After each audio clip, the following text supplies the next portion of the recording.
there, this is Sarah Kuhn. If you are an INFJ or in a relationship with an INFJ or related to an INFJ in any way, and you want to figure out how they operate, what makes them tick, and how to communicate with them better, this is the show for you. It's called The Quiet Ones. This is a show that deconstructs INFJs, what they are, how they think, how they feel, how they operate, and how they relate to people with other personality types. Whether you have just found out that you're an INFJ or have known for a number of years, there is something for everyone. You will learn more about your personality type so that you understand who you are and understand how you operate in the workplace, in relationships, in your family, and with friends. I want you to walk away from every episode feeling like you have a place of belonging, feeling like you are no longer alone, feeling like you have a place to be heard and seen and understood as you really are. This is a place to connect with other INFJs, to learn and grow and really thrive. I want to give you inspiration and real-life strategies that are going to help you figure out how to live your best life every single day. Though INFJs are very rare, you are not alone in this world. You are not the only one who thinks the way that you do and feels the way that you do. Hear from real INFJs just like you.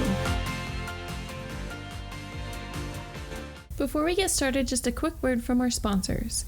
Thank you to Darren, Kate, and Rachel Ann for becoming Patreon sponsors.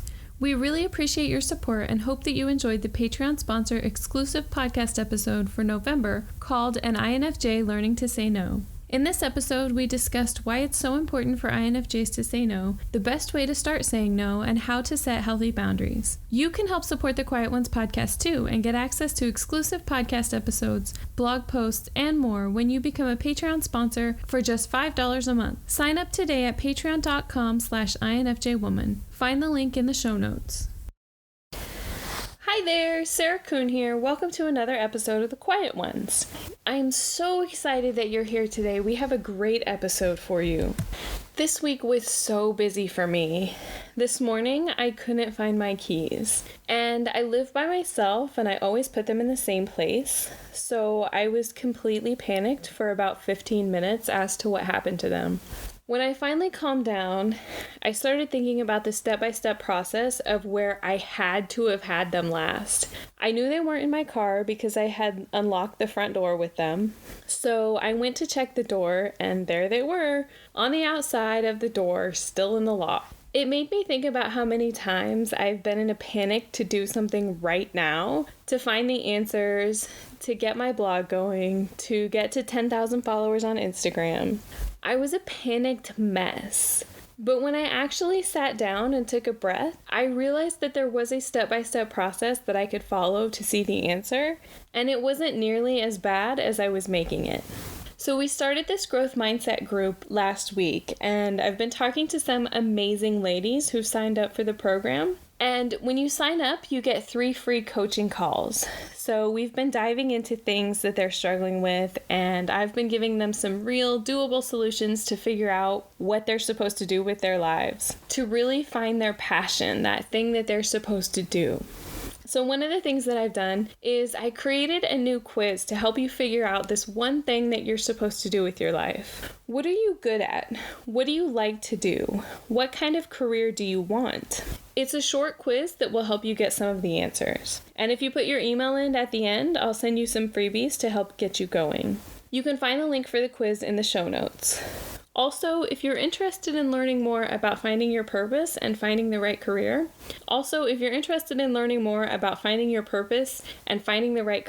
it's not too late to get on the free masterclasses that I'm offering for joining the Growth Mindset program.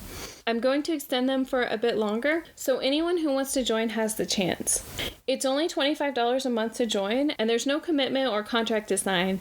You can stop your subscription anytime that you like. If you have any questions, please send them to me on Facebook or Instagram, or you can email me at podcast@infjwoman.com. And also, I'm planning a meetup in Boston and in New York City in the next couple of months.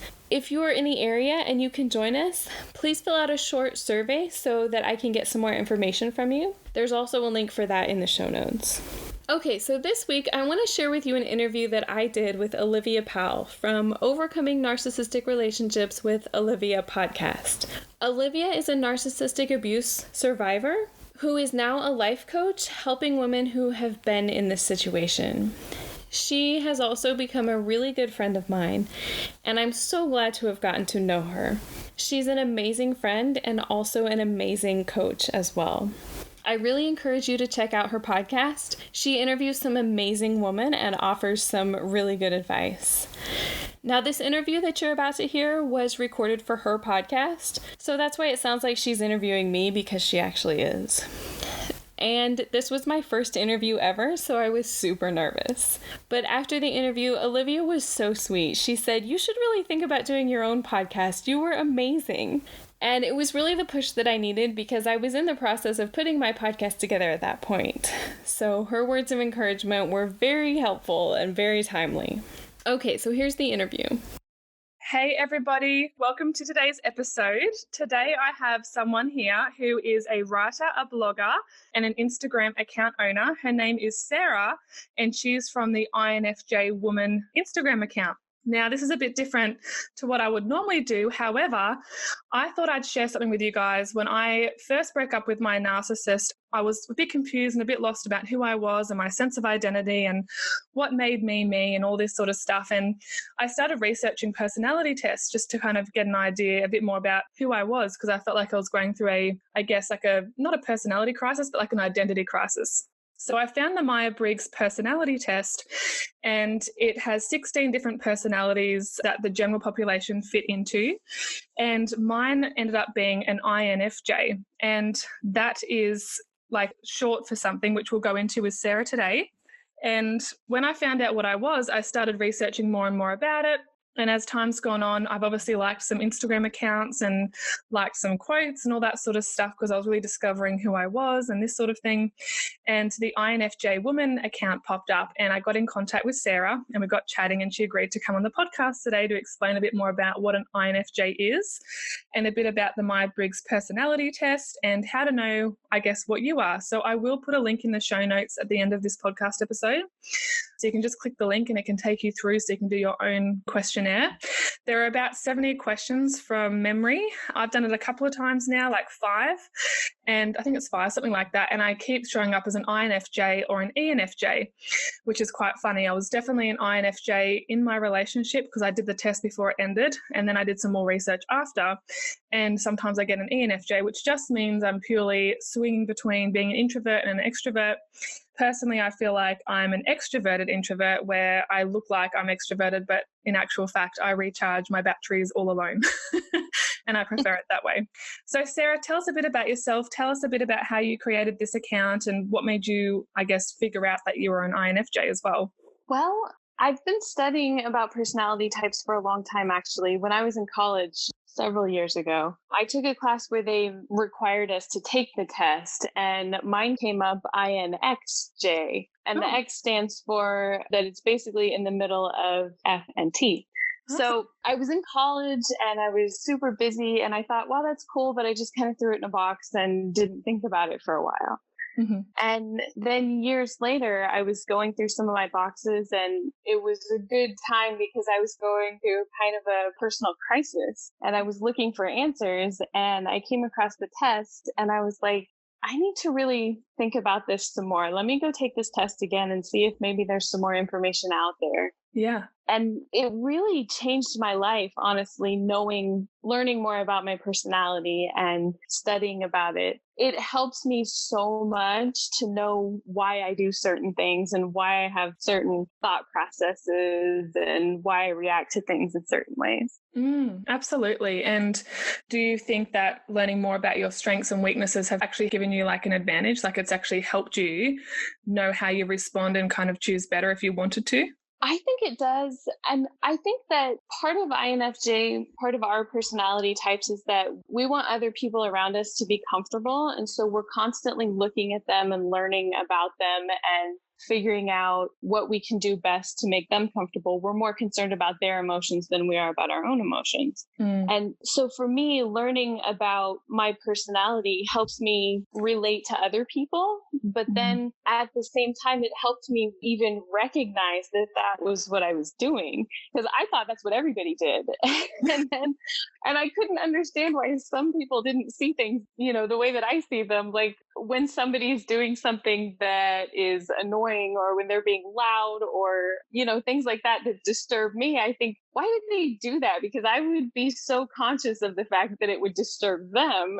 And, I didn't understand that they have a different personality type, so they're going to react to things differently. So once I started learning about my personality type and I realized that was one of the biggest things, then it helped me to understand that they see the world differently than I do. One of the biggest things too is I was telling my 13-year-old niece about the personality test, and she was so excited to take the test. And her test came up INTP. Oh. And it's such a fun dynamic talking to her about the test and learning how she sees things differently than I do. And then it helps me to be able to relate to her and to help her, because she's right in the middle of the teenage years that are kind of crazy with, high school and hormones and all those things. So for me to be able to explain certain things to her, your mom is having a bad day and this is why she's reacting this way. So maybe if you do this, it will help, and, different things like that. Yeah, absolutely. It's quite interesting too, because it's been used, like the Myers-Briggs personality test has been used in so many different contexts. So like even in workplaces, I've known of some businesses that don't advertise a certain position. They just get people to take these tests and then they allocate where they should belong in the company according to their personality types and what is going to be the most rewarding and fulfilling for them and what their strong suits are and all that sort of stuff to make the company and business stronger. And I've known people that have taken it, in different contexts as well, like people that have wanted to find out why they get along with certain personality types over others and all this sort of stuff. So you can use it for personal and professional uses. But for those that don't know anything about this and don't even know what an INFJ stands for or what it means, can you explain a bit about the acronym? Sure. So the Myers-Briggs theory says that every person in the whole world fits into one of 16 personality types. And those personality types are made up of 4 letters. So you're either extroverted or introverted, or kind of like what you said, you would probably be considered an ambivert, which is in the middle. Yeah. Extroverted sometimes and introverted sometimes. That's definitely me. So that's the first letter. The second letter is either an N or an S, which is intuitive or sensing. The third letter is either thinking or feeling. And the fourth letter is either perceiving or judging. So for INFJs, we are introverted, intuitive, feeling, and judging. Yeah. So just to kind of let everyone know, there's different percentages of personalities that make up the population. And one thing that I was really fascinated by was that the INFJ is only 1% to 2% of the population, which still kind of shocks me a little bit, but apparently it is. It's more common in females than males. And it has different titles, I guess. All the different 16 personality types have got different titles, and it goes through what kind of careers would best suit you, what you like in relationships, what you like, as a parent or as a child. And then they've also got some famous people and celebrities that kind of have similar personality types from what they can tell as well. So the interesting thing with INFJ is, firstly, it's considered rather rare, and its titles are known as the counselor, the mystic, and the empath, which I find is fascinating as well. Yes. Yeah, and in the INFJ careers, it was talking about how generally those people would be really good psychologists, counselors, life coaches, all this sort of stuff, and carers like nurses, principals, all that sort of stuff. Can you add anything to that, Sarah? I'm just trying to think. I've had a bit of a memory lapse. I think that we do really well in careers where we relate to people, because one of the biggest things for our personality is that we're natural negotiators, and we are also natural counselors. So a lot of INFJs find that they're counselors for their friends and their family members. I know that in my family and in my friends as well, I'm the middle person. I'm always the middle person. I'm the one who can see all the sides of a situation and try to figure out the best solution for everybody involved. And I think that goes back to thinking about other people's emotions before ours as well. It's something that just comes natural for me, is always reading everybody in the room. And it's almost an unconscious thing, which is where the intuitive thing comes into play. We almost have this ability to be able to read people in a way that's almost, it's not quite like psychic, it's not quite on that level. And it's kind of hard for me to explain because as soon as I start talking about it, people start saying, oh, you think that you're psychic or that you're, telepathic or clairvoyant or something. And it's not that. It's like somewhere in between how most people are and then that level, which it's reading people's body language, reading their reactions to things. It's almost like reading energies where you just get a feeling about something and you know the energy of the person, things that are going to happen, and you can predict things because you see patterns and you're constantly just picking up all of this information from the people around you. And you do it in such a way that you don't even know what you're doing, but then you're able to tell what's going to happen, and you're able to tell things about people a lot quicker than other people can. And you're able to read their personalities as well, I guess is a way to put it. Does that make sense? Yeah, it does. And, we can go into more depth as well by just kind of touching on, I guess, the description of the INFJ online as well, because I've just got it up here that we can kind of go through. But no, it does make sense, 100%. And I won't read all of it because I'll be here for a couple of hours. I'll go through a few dot points that the website talks about, because some of the people that listen to this will most likely be an INFJ as well. And if not an INFJ, probably something pretty similar, because at the end of the day, like attracts like. So people that listen to my podcast are generally women. People that listen to my podcast and follow my stuff are generally on the codependent side of the scale as opposed to narcissistic. Mm-hmm. And the women that listen to me and follow my stuff as well are usually empathic or have some sort of empathic traits generally. So yeah, I encourage everybody that hasn't already done this to literally go and do it. It is going to be eye-opening. I think it's actually an act of self-love. Would you agree with that, Sarah? Yeah, I think so, because, it helps you to know more about yourself, and it helps you also to be able to pick out the things that you need to work on, and then the places that you're falling short as well. So yeah, I definitely think that it's a great place to start. People generally have an emotion complex, so they want to feel lovable, a sense of belonging, and they're good enough. And so when you read your personality type and find out what you are, even if you're not an INFJ, which is totally fine if you're not, everyone's got their own strengths and weaknesses and their different personality types for sure. I think what it does is it's an act of self-love in the way that you're prioritizing discovering more about who you are, and that kind of, for me, opens up a lot of doors, because you can kind of understand more about why you act certain ways in life and how you handle those and that sort of thing. So anyway, let's talk about the INFJ a little bit more. Introduction. It's also called the Advocate, by the way, as a title, not just the Counselor, the Mystic and the Empath. So the Advocate personality type is very rare, making up less than 1% of the population, but they nonetheless leave their mark on the world. Advocates have an inborn sense of idealism and morality, but what sets them apart is that they are not idle dreamers. These individuals are capable of taking concrete steps to realize their goals and make a lasting positive impact. People with this personality type tend to see others as their purpose in life. Advocates can often be found engaging in rescue efforts and doing charity work. However, their real passion is to get to the heart of the issues so that people need not to be rescued at all. So that's just the introduction, guys. But on the actual site, it'll go through, so the introduction, your strengths and weaknesses, and romantic relationships, friendships, parenthood, career paths, workplace habits, and conclusion, which is really cool. So Sarah, tell us about your story. How did you find out? I remember you were saying in messages to each other that, you were working in this, I guess you had a narcissistic type of boss, and you discovered you're an INFJ there and then ended up leaving that job. Is that right?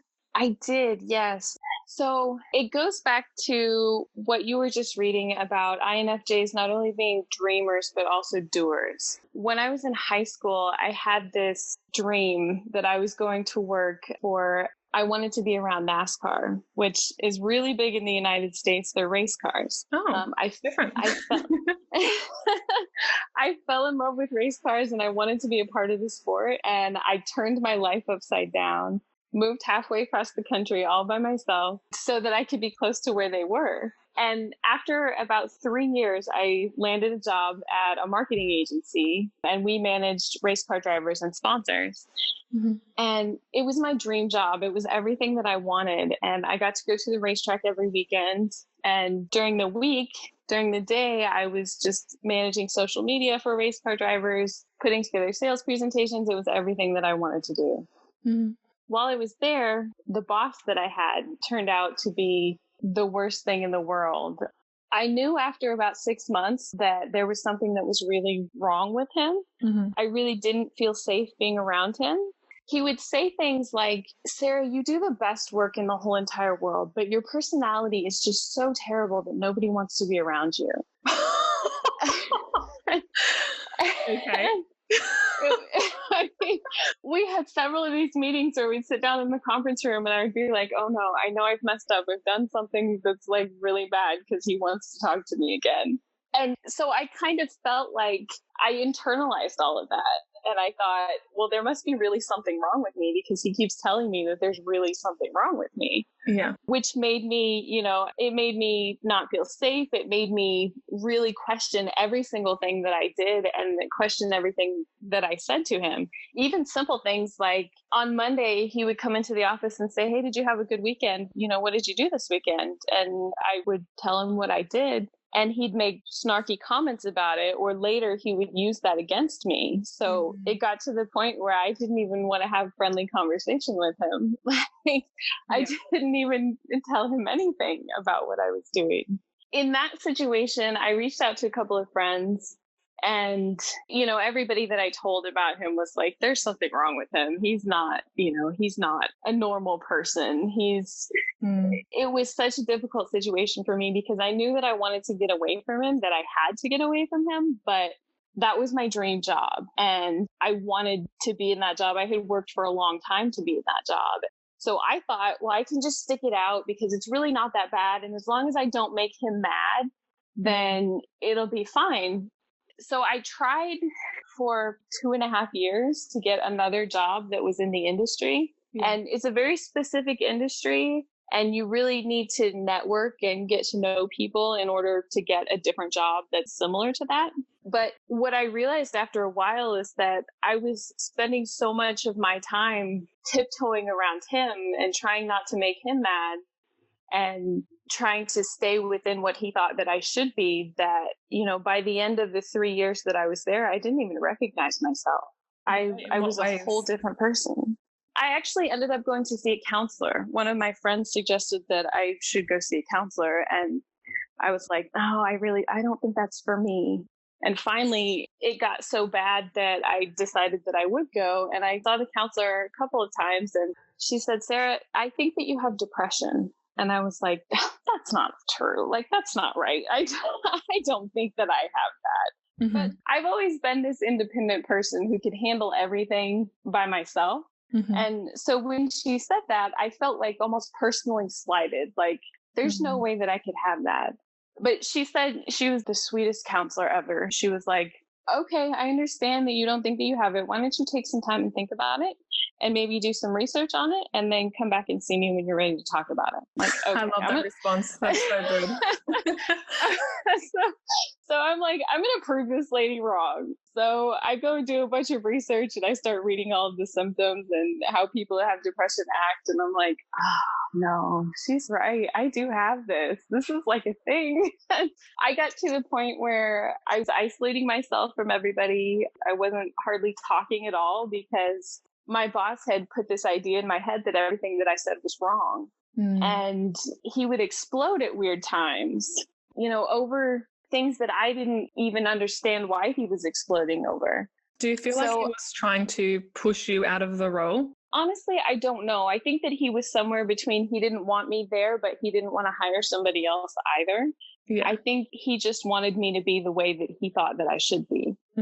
Whereas a good leader, like an actual leader, and not like, there's two different types of leaders. There's the ones that fearmonger people into doing what they want them to do. And then there's an actual leader who gets down and dirty and does it all with people and leads them and brings out the best in them. When you've got a leader that is, I don't even really call them a leader, I call them a manager, because managers typically like to fearmonger people. And what he said to you about your personality was actually a personal attack. And that's not appropriate at work. Do you know what I mean? And an actual leader wouldn't condemn you for whatever it is that they didn't like about you and your personality. A real, true, genuine, authentic leader that like sees the strengths and the good in people would actually play to your strengths, rather than pointing out all the things they don't like about you personally or in a professional context. a proper good leader actually would draw more of that good stuff out of you and help you succeed in that role. Do you know what I mean? That's my take on what a good leader is, at least. Yes, I agree 100%. And I learned from him everything that you shouldn't do, honestly. Yeah. But I mean, there was part of it that was good for me because once I went to see the counselor and learned that I had depression, I started really researching about personality types, about mental health problems, about how to fix all of these things. And that's when I learned I was actually mistyped for a while as an INTJ. Really? And how did that happen? I took the test and it came up INTJ, and I thought, oh, that's exactly what I am. And I was reading the description and I thought everything fit really well with me. I ended up leaving that job and I moved back to the Midwest where my niece is. And my niece is a big part of the story because, like I said, she's an INTP and she keeps me in check, honestly. I think everyone needs one in their lives. We were having a conversation maybe 2 years ago, and I was trying to explain to her grandma was mad at her, and I was trying to explain to her why her grandma was mad at her and the response that her grandma had and like what she needs to do to fix it. And she says to me, you know, that sounds a lot like you. And I'm like, what do you mean? Because I was trying to explain to her that she had hurt her feelings and, you know, this is how you need to fix it. And my niece is like, it sounds a lot like you. She's like, I know that you think that you're really tough and analytical about things, but you have a lot of feelings too, you know? Yeah. And I'm like, I'm like, well, I do have a lot of feelings, but I don't show them. I lock them deep down inside and I put on this front that I'm almost, I think cold is the wrong word, but very logical. And I just don't show people when I get emotional. And she was the one who kind of called me out on it and said, well, but you have the feelings. She's like, people who have a thinking personality don't think that way with their feelings. And that really got me studying the personality types and saying, okay, let me read this whole INFJ thing. Yeah, that's really more me. And even when I take the test now, I still test almost 50-50 on the T and the F. Yeah.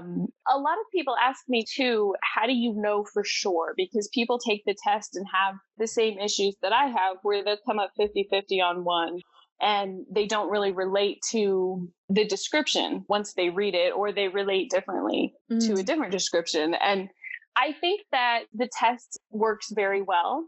But I think that once you're done taking the test, that you really need to read the descriptions and really be honest with yourself about how you respond to things. And it's really important that while you're taking the test, you need to be honest with yourself as well. Because I mean, that was my problem, is that I really wasn't being honest with myself. But once I was, and then read all of the descriptions that go along with it, then I was able to see INFJ really fits me a lot more than the INTJ does. Yeah, and I think you touched on a really good point there, because I was going to mention that at the end of this. I was going to be like, hey girls, when you do the test, make sure you're super honest, like be really, really honest with your answers, because it's not about how you want to deal with things or handle things or how you think you should, but it's about how you actually do it now. You know, so not about what you want to be, but what you actually are in this moment. And just trust that whatever result you get is probably the right one for you. Do you know what I mean? Like, I know sometimes I'm reading the answers, I was like, oh, I'd love to be able to answer that. But I'm like, do I do that? No, I don't. And so I answered the one that I do.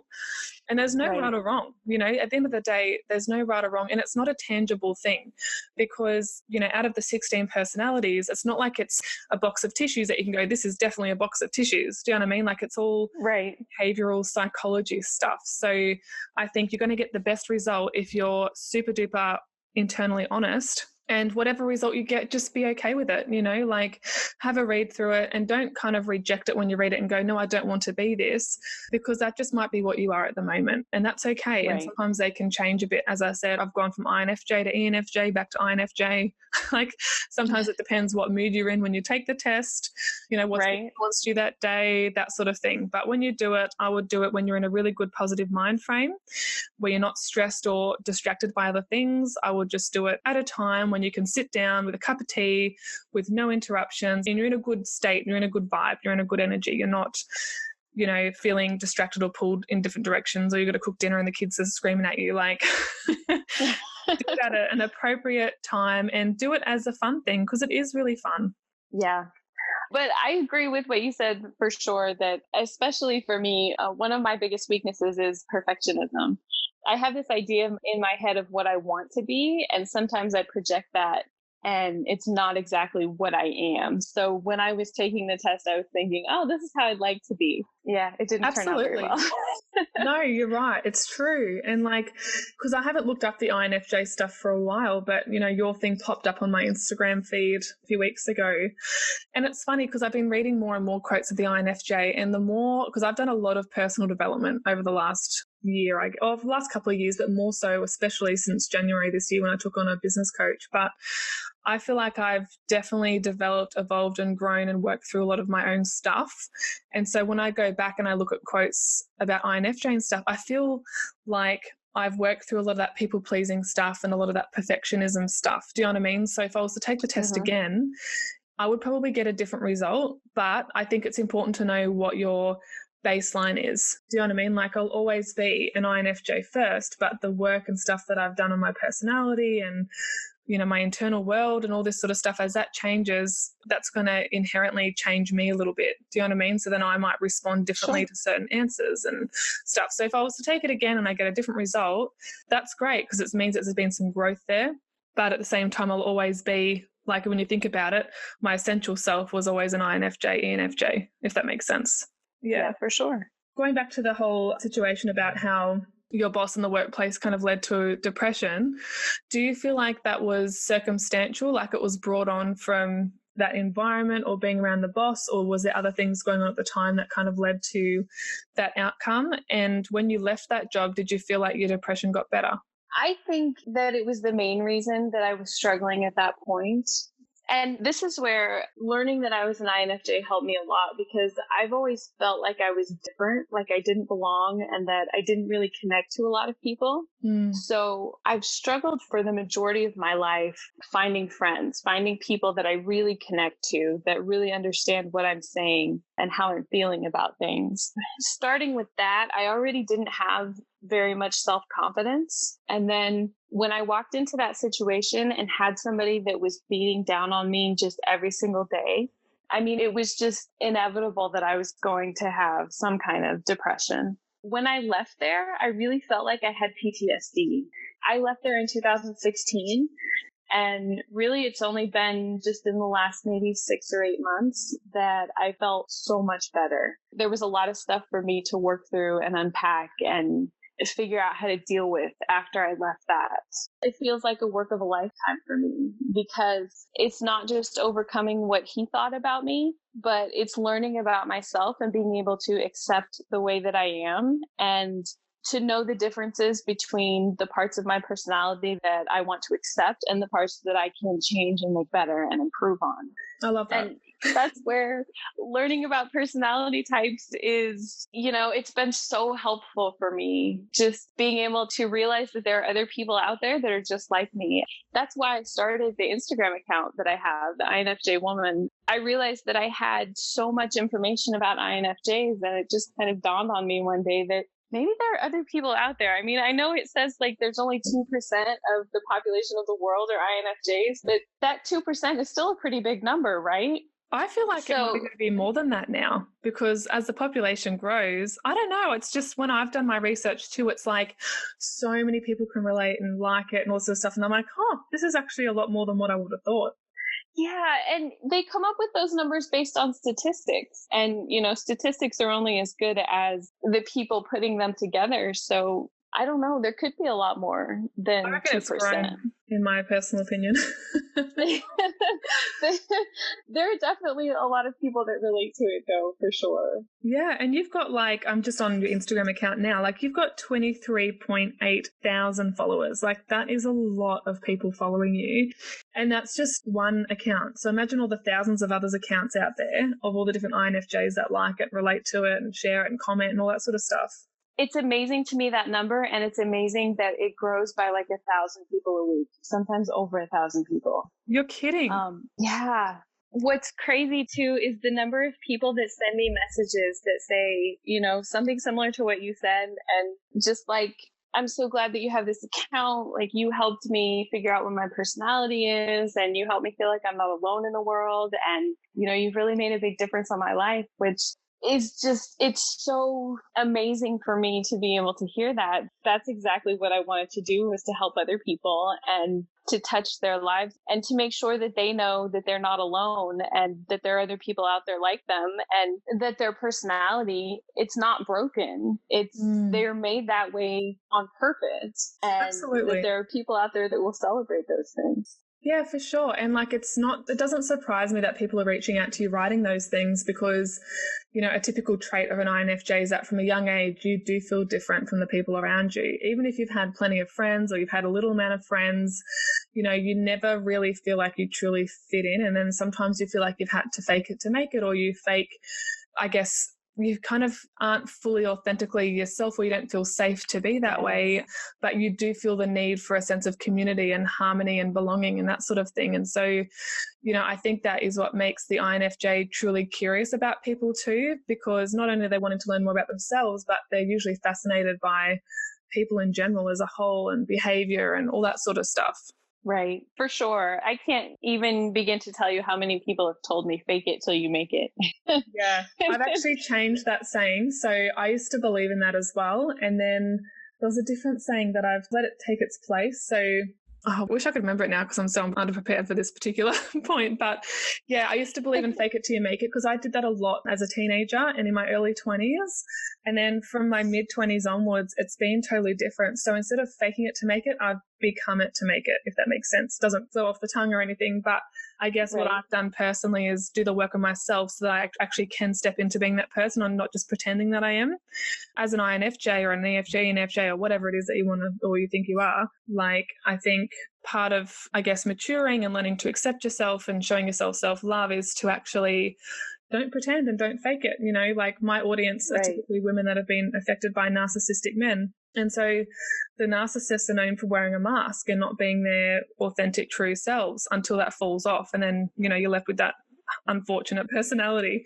But in some ways, we can do that too as INFJs, not necessarily that we're, narcissistic at all by any means, but by not really truly being yourself or feeling safe to be yourself or really come out and embrace everything of who you are, like, you are faking it till you make it, And so I think it's really lovely and really nice when you get to a point where you don't feel like you have to do that anymore. Yeah, I think that's really where I've been in the last year, is really just learning how to be myself and to be more authentic. And I don't know if it comes with age or if it comes with learning more about my personality, or the fact that I've had more people around me that have really been encouraging me just to be myself, my true authentic self. And it makes such a huge difference to accept those things and just to be who you really are, rather than trying to change everything about you based on the people that you're around.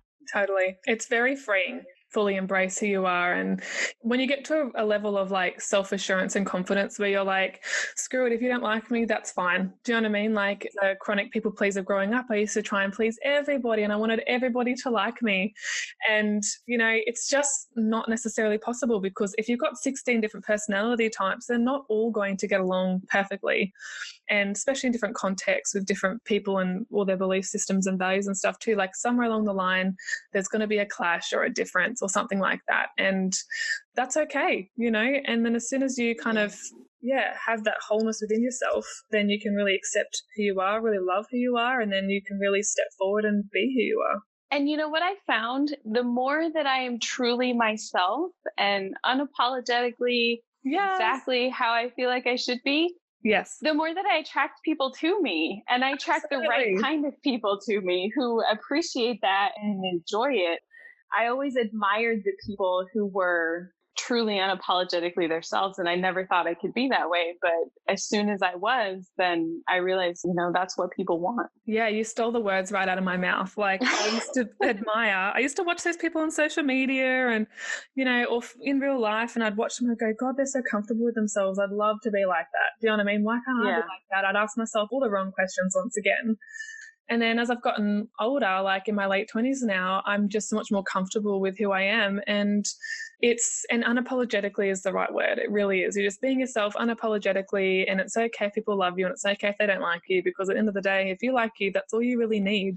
And you will attract other people to you. Like naturally, it just happens, like we're both on Instagram, we've got followers, and it does happen. People reach out to you, because like attracts like. They see a bit of themselves in you, and on some level they like that, so they reach out to you. You've reached a point of acceptance and confidence, and they're striving for that too. Like that's where the connections can start, which is pretty amazing. Yes, it really is amazing. The thing I like about your story as well is that the narcissist that you came across was actually in the workplace. And it's funny because I've had a few people reach out to me because predominantly my business is about helping women in narcissistic relationships or move on from narcissistic relationships, like romantic wise. It's funny because I've had more and more women come forward about their workplace issues, either working with a narcissist. I had a nurse or registered midwife from Canada reach out by email saying, my team leader's a narc. What do you suggest I do?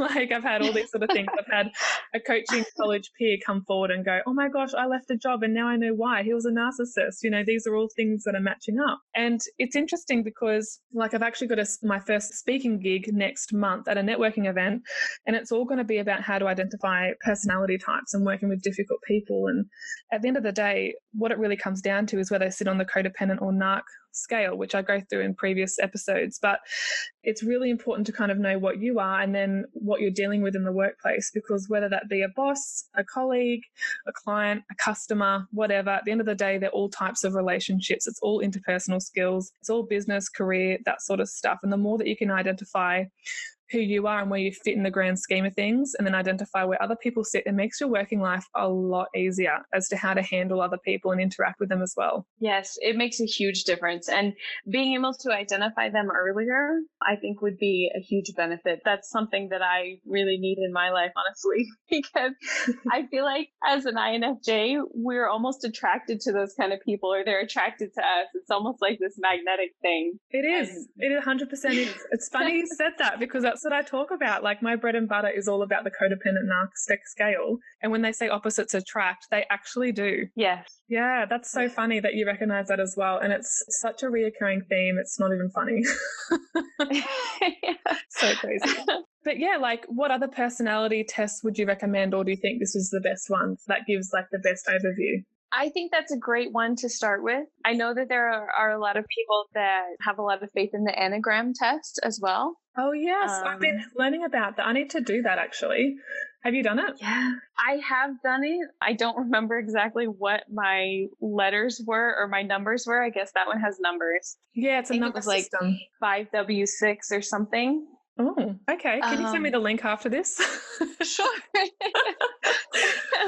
I actually have a Facebook group, and the girls in the Facebook group were talking about it. So yeah, I'll send you a link if you want to join our Facebook group. Please do. You can join my group. We'll be each other's group buddies. Sure.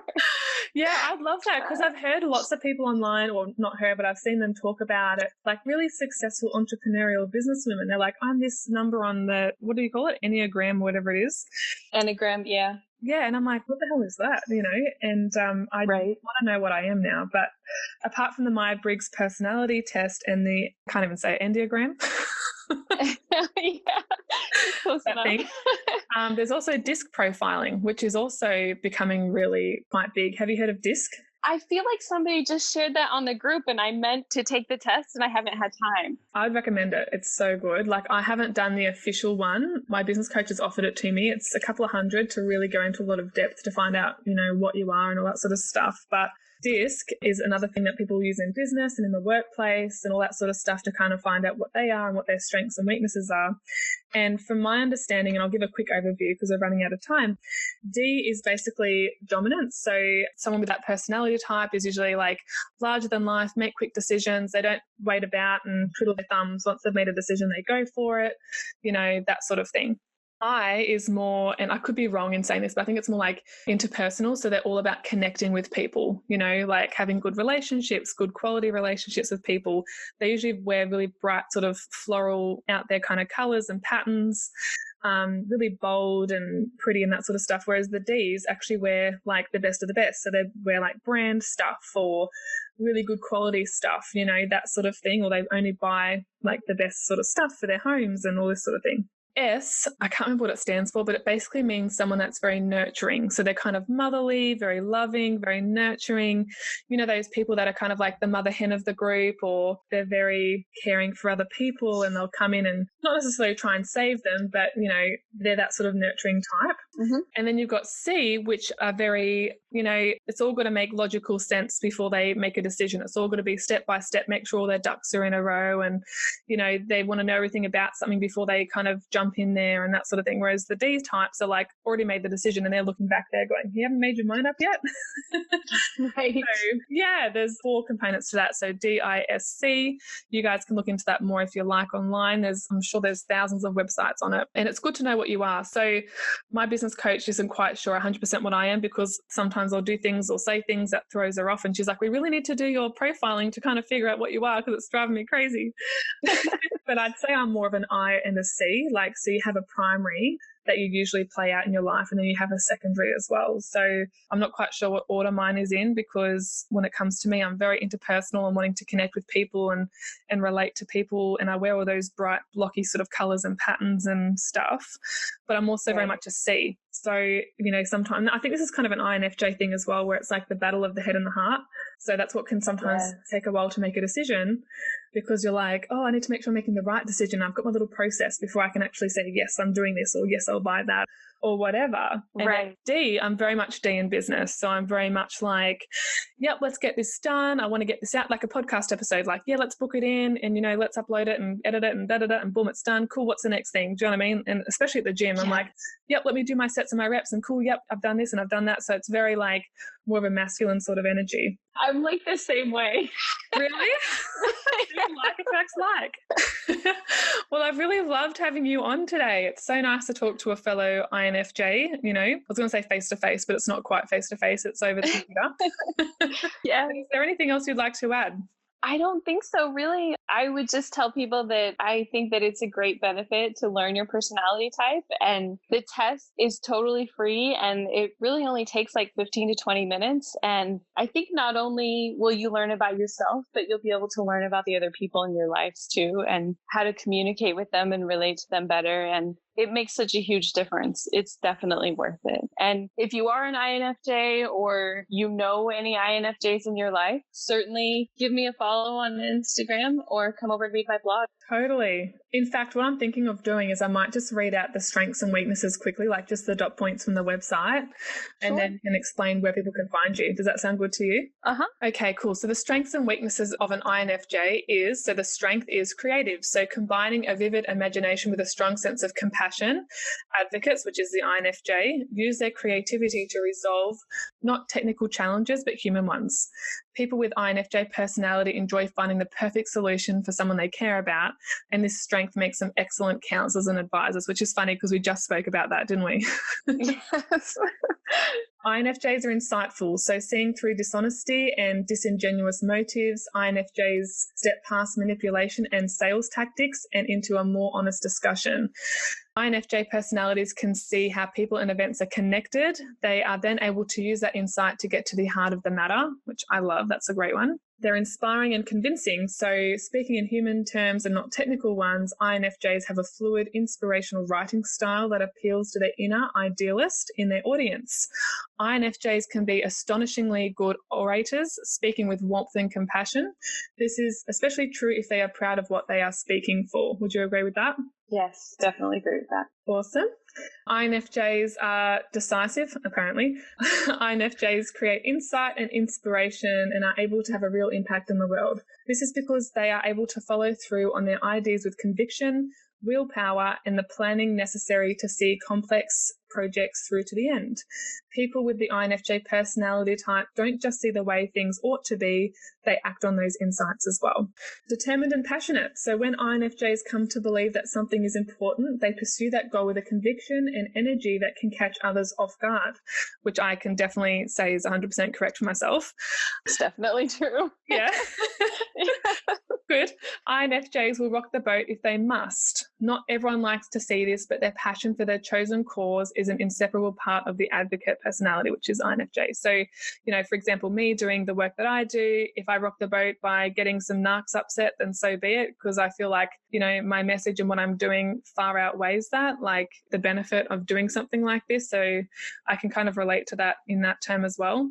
INFJs have an altruistic nature, so their strengths are used for good. They will not engage in any actions or promote beliefs just to benefit themselves. They have strong beliefs and take the actions that they do because they are trying to advance an idea that they truly believe will make the world a better place. So look at that. There you go. That's crazy. Do you agree with that too, Sarah? Yes, absolutely. I learned a long time ago, I can't sell something that I don't agree with. So yeah, it has to be a passion that I really agree with and really believe in. And I think people, like with our personalities, we really value authenticity. Like, yes. I don't like the whole car sales sort of gig. I just don't like that sleazy salesperson. I like sharing. If some person loves a product, they love a service, whatever, share it with me, but don't sell it to me just because you want to make your commission, or I don't know, you can say you got a certain amount of sales that month. Like, that doesn't interest me at all. Yes, I just bought a car a few months ago and I walked into the dealer and I said, I want that car. Can you sell it to me? And he's like, do you want to take it for a test drive? And I'm like, well, we can, but I don't really need to know about all the features or anything. I already know what I want. you don't have to do the whole sales tactic thing. And he's like, okay. I'm like that the too. easiest car he's ever sold. Yeah. I would rather do my little research at home, figure out what I want, and then just go in and buy it, rather than be subjected to like all their word trickery to make me buy whatever they want me to buy. Do you know what I mean? Like, right. I hate, like, a lot of retailers out there will try and bundle packages to sell more and to up the prices and stuff like that. And so they can get a higher commission. And for me, that just feels wrong, because I'm like, does that person actually need that extra thing? That they just came in to buy a pen. Do they actually want a pencil case, or are you just trying to sell it to them so you get more money in your back pocket? I'm just not into that. I don't like it at all. But anyway, let's move on to weaknesses and then we'll wrap up. So the INFJ weaknesses are, and, once again, take this with a grain of salt, but sensitive. So when someone challenges or criticizes an INFJ's principles or values, they are likely to receive an alarming strong response. People with the INFJ personality type are highly vulnerable to criticism and conflict. Questioning their motives is the quickest way to get to their bad side. Yeah? Yes. I don't like that they put it under disadvantages. I would put it under advantages and disadvantages, because I think that it's one of our greatest strengths, but also one of our greatest weaknesses too. I think that's hilarious you said that, because as I was reading, I was like, this should be a strength. It should. But it's definitely spot on, because when somebody says something to me, I may not lash out at them, but my friends will hear about it. It's like, can you believe this person said this about me? Yeah. It's to the point where they're like, you have to stop. Like, stop taking it so personally. Yeah, I'm definitely more of a sensitive personality type for sure. And, I don't love criticism and conflict, but now that I'm older, I know that there's a time and place for it. At the end of the day, if you put yourself out online, you're going to get criticism, you're going to get the lovers, you're going to get the haters. It's just part of the package, Yes. And I want to tell you something that one of my friends told me that I think is completely amazing, and it helped me a little bit with that. Yeah. She said that when somebody says something negative about her, she says to herself, is that my truth? And if it's not her truth, then she just rejects it, because it's not part of her and it doesn't matter what they think.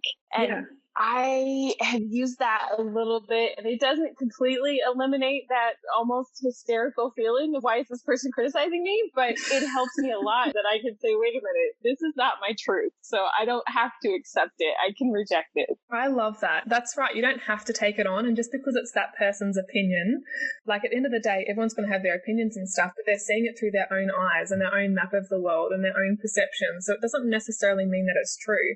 It might be true for that person, but it doesn't have to be true for you. So I really like that. That's great advice.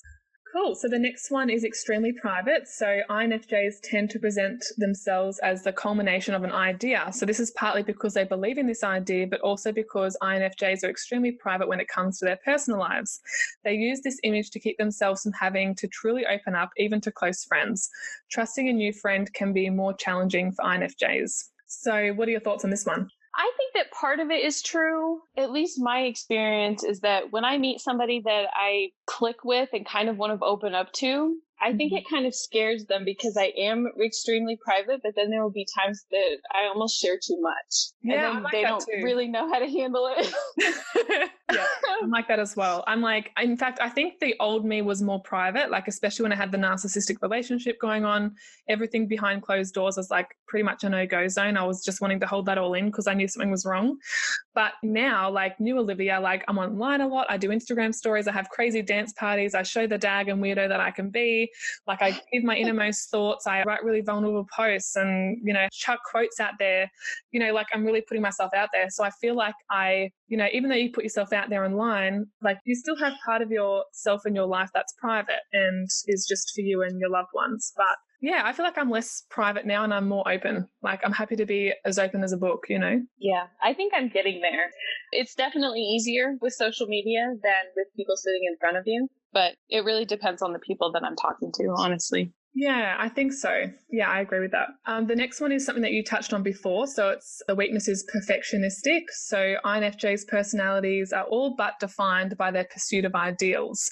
While this is a wonderful quality in many ways, an ideal situation is not always possible in politics, business, romance, etc. INFJs, especially turbulent ones, too often drop or ignore healthy and productive situations and relationships, always believing that there might be a better option down the road.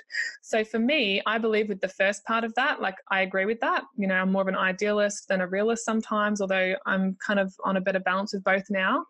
However, when it talks about the turbulent ones, I don't think I'm that person that's like, there's always a better option down the track, so we'll just let this thing go. I'm not really like that. So how does that sit with you? I don't think that I agree with the second part, same as you. Maybe I'm just holding out for the best case scenario. I've been accused many times of I don't want to date people that I can't potentially see a future with. Yes. So I don't want to date just for the sake of dating. Same. Yeah. It's a waste of time and energy. It is. And I've been accused of having incredibly high expectations. And it's difficult for me to sort out what's the perfectionist part and what is just me having high standards that are acceptable. So I'm more of a let's wait for best case scenario. Okay, and interesting. I've kind of accepted the fact that I might be waiting for the rest of my life, but I would rather be waiting than to be in a situation where I'm not happy. I'm like that too. I can relate to that. Yeah. I 100% relate to that. So for me, I'd rather hold out. There's a difference between having good, healthy expectations and then way overboard.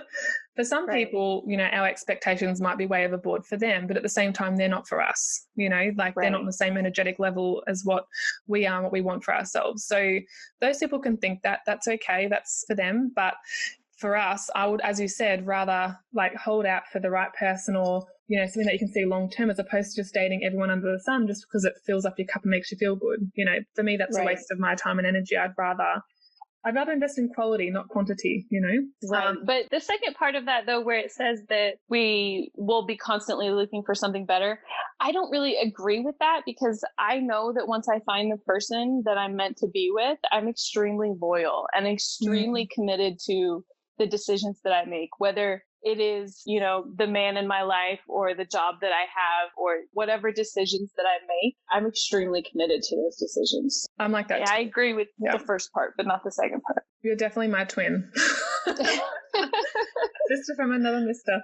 I think because that sentence starts off as like INFJs, especially the turbulent ones, often blah, blah, blah, blah, blah. So maybe we aren't the turbulent ones, perhaps. I'm not too sure. But, at the end of the day, like, it's never going to be 100% fits perfectly, these profiles. It's going to be like a generalized thing because, it's not so personalized and individualistic that, you know what I mean? Like it's a generalized broad thing of 16 personality types. So there's going to be some things that are applicable more so to different INFJs as opposed to like you or I. Do you know what I mean? So right. And I think that's another point to note for people taking the test is that there aren't people who are 100% introverted and there aren't people who are 100% feeling.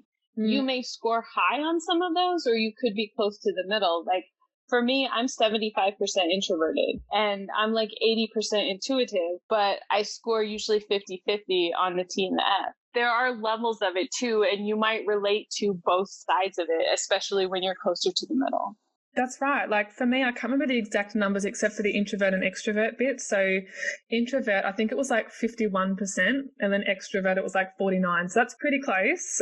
Intuition, that was pretty high. And then the feeling and judging was pretty close as well. And I can't remember what the judgment one was. But yeah, like when you do the test, guys, you'll get like a percentage back of what is a higher rating for each section. So that's always good to look at as well. Mm-hmm. Okay, so 2 more to go. So the second last weakness is always need to have a cause. So INFJ's personalities get so caught up in their pursuits that any of the cumbersome tasks that come between them and their ideal vision is deeply unwelcome. I agree. INFJs like to know that they are taking concrete steps towards their goals, tick, tick, tick. And if routine tasks feels like they're getting in the way, or worse yet, there is no goal at all, they will feel restless and disappointed. Holy crap, that is me all over. I can't finish without laughing. I'm like, yeah, that's me. That's me too. I actually spent 10 years in college because I loved learning, but I also loved the part that you had a goal. You had 16 weeks to finish a goal, and then it was like you accomplished this big thing. Yes. So once I was done with college, I was like, what do I do now? Like, I have to set my own goals because it was this whole new thing that I had to learn, to have hobbies, because I had spent so much of my time working and in school at the same time. And I gave myself over to school so much because, perfectionistic, I wanted straight A's. That I put my all into it. And then when I was done, it was like, oh, what do I do now? I don't know. I don't even know what to do. I've learned that, having goals is extremely important for me. It is. It so is. Like, it gives you something to work towards, and like, it gives you a sense of accomplishment, and like, you're not wasting time.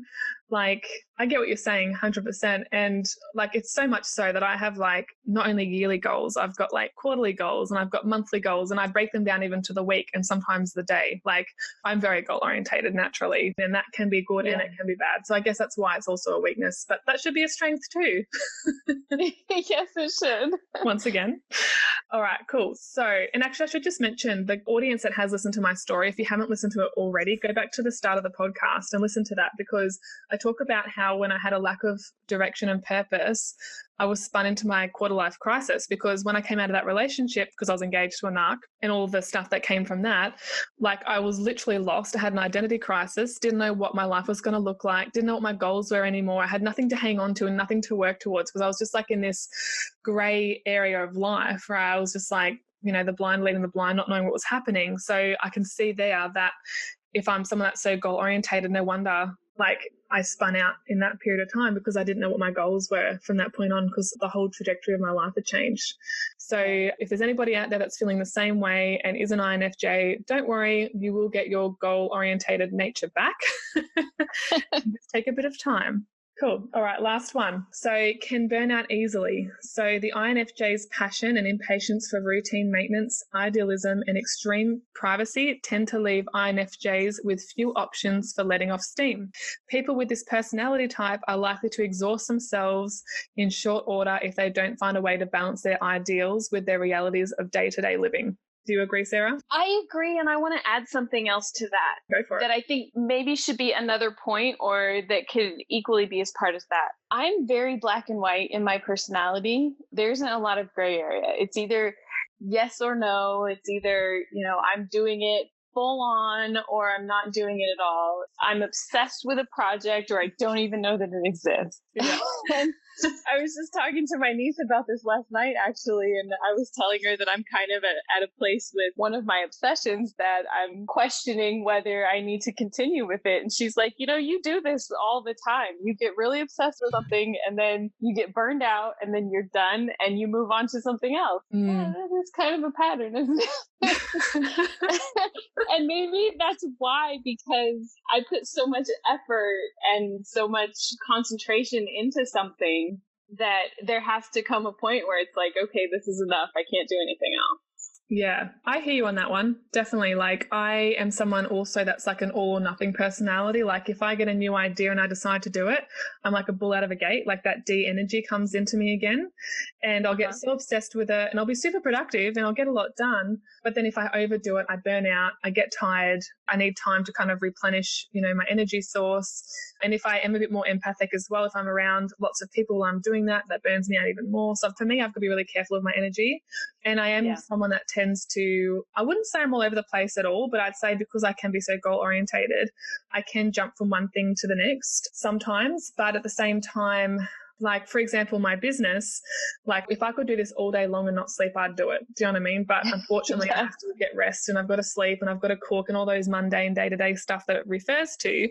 Doing the washing, the vacuuming, the toilet cleaning, like I hate all that crap.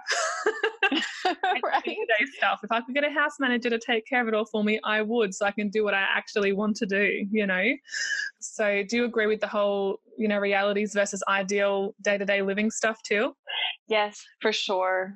I have so many ideas for my website and my business, and I just want to go full on with those. And it bothers me that I still have a full-time job and I have to go to work and pay attention to the things at work because I'm not passionate about it. I would much rather be focusing, you know, on something that I'm incredibly passionate about. And we were talking about having a purpose as well, that we need something bigger to reach for. And I think that that's part of what drives that.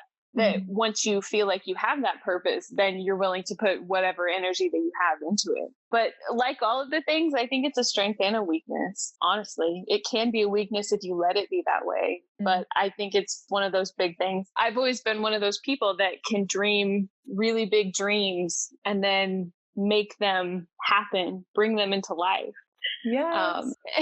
It's such an amazing thing to see something that was just a dream and, you know, here you are living it every single day. It's pretty awesome. Oh my God. Yes, that just touched me because like I 100% agree with you. Like I'm someone that can think very big picture, but I have to bring myself like the head out of the clouds back down to earth to really think about, okay, what are the practical steps to get there? And I'm very good at like turning an idea into reality. Like I am. Do you know what I mean? Like I wanted to be a nurse, I became one. I wanted to be a midwife, I became one. I want to be a life coach, you know, and in my own business, I'm doing that. Do you know what I mean? Like some people either are really good at the ideas and don't have much follow through, so they fail, or they're very good at the follow through but don't have the bigger picture. And I think the good thing about the INFJ personality from what I've read about it is that generally speaking, they're good at doing both. So they can end up being very successful because they're not only like coming up with the concepts, they also be able to put it in place and make shit happen. Yep, I agree with that 100%. And I'm one of those people that, you know, like that job that I went after, there aren't a lot of people that do that. There are a lot of people that dream about it, but there aren't that many people that can make it happen and that are willing to make the sacrifice. We have this personality that's just like a don't stop, you know, don't accept no for an answer, just keep going. And it's the creativity, which is, you know, one of our big advantages where we can find solutions to situations that a lot of people can't see. And we'll just keep going until we find something that does work and we'll figure out how to make it happen. Yes. Oh, I love that. Yeah, it's true. If I don't burn out, I'll get to that. Like for me, it's really about energy. So I've got to be careful about, you know, not just wanting the end result to come soon enough, but enjoying the journey and looking after my energy along the way so I don't burn out easily and then move on to the next project. But for me, with this business, I feel like this is my life purpose now. Like I feel like this is my thing. This is what I'm meant to be doing, you know, and I think for INFJs, if they can think of the bigger picture, get the practical steps in place and then look after themselves along the way, they can, I guess, make their life be whatever they want it to be, really. Yeah, absolutely. I agree. Awesome. All right, Sarah. So where can people find you on social media? On Instagram and Facebook, it's INFJ Woman. And then Twitter, it's the INFJ Woman. And then they can also read my blog, which is infjwoman.com. Awesome. Thank you so much for coming on today and sharing all of that great insight, stories and information. Like I've thoroughly enjoyed it. Yes, thank you for having me. It's so nice to talk to another INFJ. I don't think I ever have in person. Well, on the phone at least. Yeah, I don't think I have either. Like I have online a lot. I've met one other INFJ, you know, through passing, but we never got to sit down and have a chat like this. So this has been really special. Yes. We'll definitely keep in contact. So thank you very much. Yeah, if you guys are INFJs, feel free to send us a message and be like, hey, me too. I took the test and guess what? I'm on as well. And if you're not, that's totally fine. No criticism, no nothing. And just don't try and answer the questions like you are an INFJ. Just answer honestly, because if you are really authentic and honest with your answers, you'll get the personality that you really truly are and not one that you want to be. And as I said, all personality types have got weaknesses and strengths. So whatever it is that you are at the end of the day, cherish it, enjoy it. I know this episode was specifically for INFJs, but regardless, you're all special in your own way. Absolutely. All right. All good. Look after yourselves, guys, and I'll see you in the next episode. I hope you guys enjoyed that interview as much as I did. I absolutely adore Olivia, and I'm so glad that she shared the interview with me so that I can share it with you. Make sure that you check out her podcast. It's called Overcoming Narcissistic Relationships with Olivia, and you can find a link for it in the show notes. It's available on all major podcast platforms. Okay, so I have some stories that I want to share with you. Last week I shared a story from Brandy in Ontario, Canada, and she was talking about how difficult it is to find love and asked if anyone had any advice, and also what personalities work best with INFJs. So I have a couple of stories to share. The first one is from Jolis in New York, and she says, "Hello, Sarah. I love your podcast. I always feel inspired when I tune in. There's so much to talk about with INFJs. That's probably why I've sent you so many stories.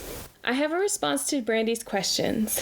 Dear Brandy and all of my beautiful INFJs, our need to feel connected transcends all of our insecurities and profoundly contradicts our yearning for peaceful solitude.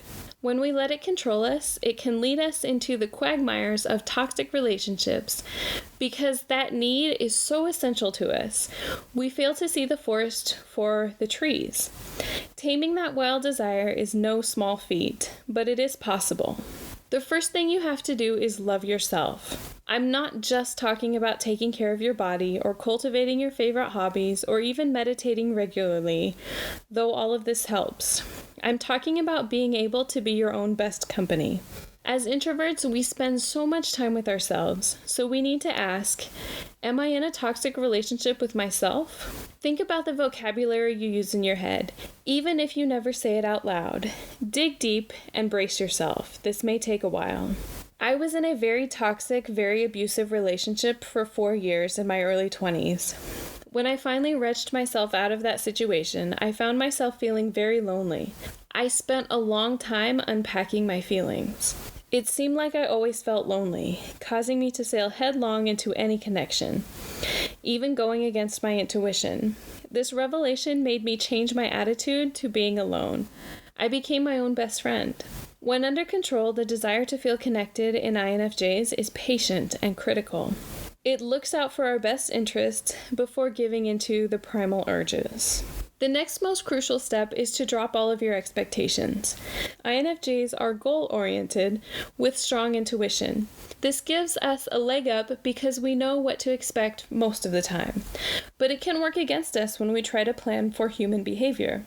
Getting frustrated over small, unexpected behaviors will leave you stressed and put an unnecessary strain on your relationships.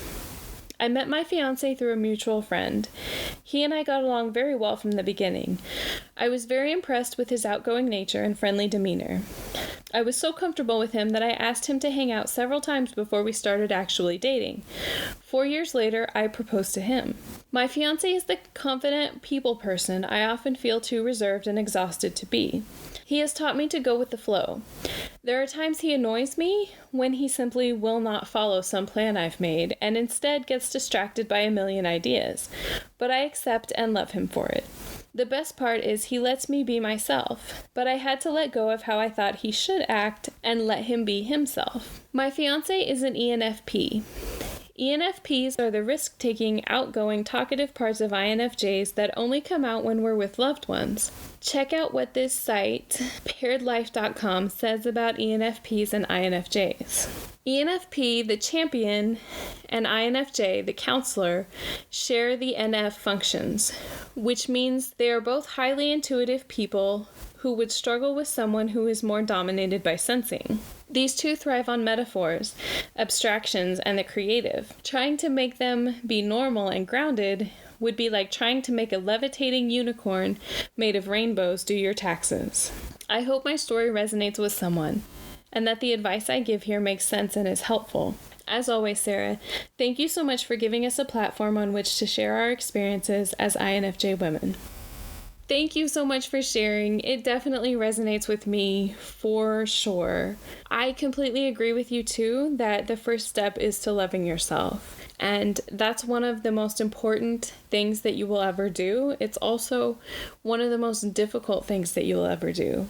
It's easy to take on the opinions of other people and for them to get stuck in your head and for you to start believing those things. And when you're not saying them out loud and you're not really paying attention, it's amazing what kind of toxic things that you can say to yourself that you would never say to any one of your friends, but that run through your head every single day, and that you start to believe those things. And before you know it, it's like you're beating yourself up every single day, and you get to the point where you feel like you don't deserve anything. You feel like you don't deserve to be in a positive relationship. You don't deserve any type of happiness in your life because of all of these reasons that are going through your head. So I completely agree with you that that's the first thing that you need to tackle if you're in that kind of a situation. I've also heard a lot of people say that ENFPs are great matches for INFJs. I personally feel like I really want somebody who is introverted. That's just an idea that I have in my head that I can't get past.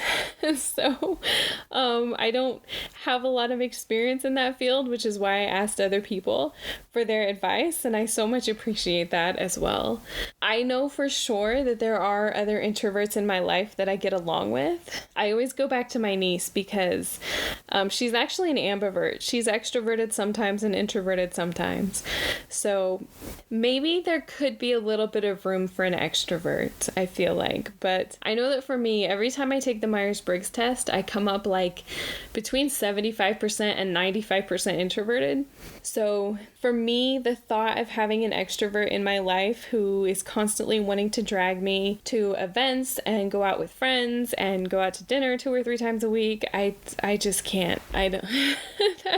that doesn't sound like fun for me. It doesn't sound like something that's sustainable for me. So maybe somebody who's low on the extrovert scale or somebody who's an ambivert.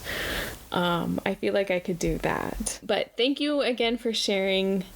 Everything that you said really resonates with me, and you write so beautifully. I absolutely love it. And the link for the article that she mentioned is also in the show notes so that you can read it as well. And the next one is from Natalia in Washington State. And she says, I want to share about how I met my husband. I met him when I was turning 30. We met him through a mutual friend at the college I was attending when I did a student exchange. At that time, I wasn't looking for a boyfriend and aiming to continue my studies. However, after we went out for dates a few times, he decided to ask if I could be his girlfriend. I told him I wasn't sure because in 5 months I was going back to my home country and I didn't want to be in just a relationship, but wanted to maintain it for a serious future. He was surprised, and I thought he was a little bit scared because of that. We finally decided to just give it a try, and I risked my situation with the what if he wasn't loyal and just took this for fun. During the 5 months before going back home, I felt he was the right one, even though, of course, there were so many things we needed to work on together to make the relationship work. My intuition was right. After maintaining 3 years of 1,000 miles long-distance relationship, we got married. What was interesting was before my husband came into the picture, I was so close with a friend that I felt he had feelings for me. He was the perfect person that I would marry, actually, but my gut said he wasn't the person. So after a few years of being good friends, we decided not to date, and that's when I left for my student exchange program when I met my husband. Thank you so much for sharing, Natalia. I'm so glad that you trusted your intuition and that you met the right person for you. I feel like there are a lot of times where our intuition tells us those things, when it seems like the right person is right in front of us, but we just don't have the right feeling about it. And it's really hard in those situations to say, okay, this is the perfect person. He checks all of the boxes, so why do I not feel right about this? But in my experience, the best thing that you can do is to trust your intuition. And like we talk about a lot, the more that you trust your intuition, the stronger that it is and the better that it works. All right, so if you have a story that you would like to share, I would love to hear from you. You can submit your stories to podcast@infjwoman.com, or you can send me a direct message on Instagram or Facebook, which is @INFJwoman. There's also a link in the show notes where you can find what kinds of stories that we're looking for. Thank you so much for listening. You have no idea how much I appreciate it. We've already reached 7,000 downloads in just 9 episodes. This is episode number 10. I'm just so completely blown away. Every time I look at the statistics, every time somebody sends me a comment about the podcast, I so much appreciate you guys, really. Thank you so much for listening. If you enjoy this podcast, please tell your friends, subscribe, and leave a review on iTunes or wherever you listen. It helps other people to be able to find us as well. And thank you again for listening. We'll see you again next week.